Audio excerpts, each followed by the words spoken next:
જય ગો માતા, હું કમલ દેસાણી. આ છે મારું તુલસી ગોવન. આજે આપણે ચોમાસામાં ગૌશાળાની યોગ્ય વ્યવસ્થા વિશે વાત કરશું.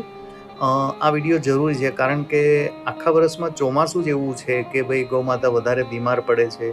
આ સમયે દૂધ પણ ઓછું આપે છે, માખી મચ્છર પણ વધારે હોય છે. તો એવું તો આપણે શું કરીએ કે ભાઈ ગૌ માતા બીમાર ના પડે, દૂધ ઓછું ના થાય અને માખી મચ્છર પણ ઓછા રહે. તો એના વિશે વાત કરીએ. પહેલાં તો આપણે એમની પાણીની વ્યવસ્થા સારી કરવી જોઈએ, એકદમ ચોખ્ખી, ક્લીન.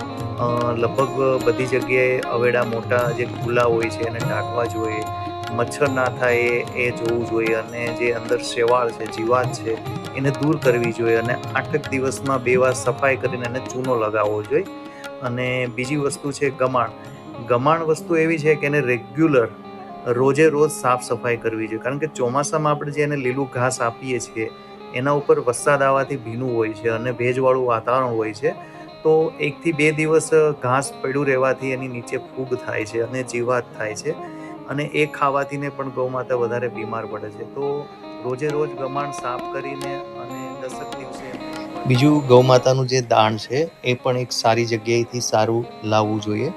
ખાસ કરીને ચોમાસામાં એમાં જીવાત અને ધનેડા થવાથી પણ ગૌ માતા બીમાર પડે છે.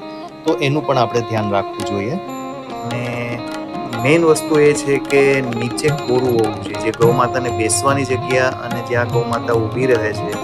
તો તમે જોઈ શકો છો જે નીચે છે એને અમારે ત્યાં ઘઉંનું કુવળ કહે છે.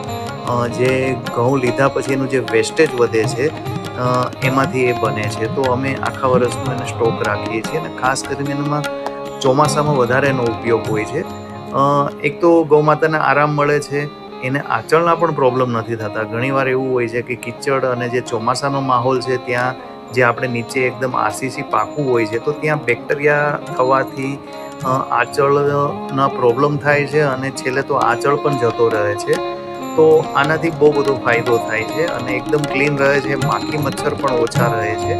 તો તમે જોઈ શકો છો. અને બીજી વસ્તુ કે આ રેગ્યુલર રોજે રોજ આ વ્યવસ્થા હોવી જોઈએ. એવું નથી કે ભાઈ એકાદ દિવસ માટે છે કે વિડીયો બનાવવા માટે છે, નહીં. જો આ વસ્તુ રેગ્યુલર હશે તો લગભગ 99% ગૌ માતા ચોમાસામાં બીમાર નહીં થાય, માખી મચ્છર ઓછા થશે અને દૂધ પણ ઓછું નહીં થાય. તો આ બધું આપણે એમાં ધ્યાન રાખી શકીએ, અને લીલા સાથે ચોમાસામાં એને સૂકવું પણ આપણે આપવું પડે. તો આ બધી વસ્તુ જો નાની નાની આપણે ધ્યાન રાખીએ તો ગૌ માતા બીમાર પણ ઓછી પડે છે, દૂધ પણ ઓછું કપાય છે. અને બીજું વસ્તુ કે આખો દિવસમાં જો વરસાદ ના હોય તો એને 3 થી 4 કલાક સુધી એને બહાર પણ આપણે રાખવી જરૂરી છે, કે જેનાથી એ જે રહે છે ત્યાં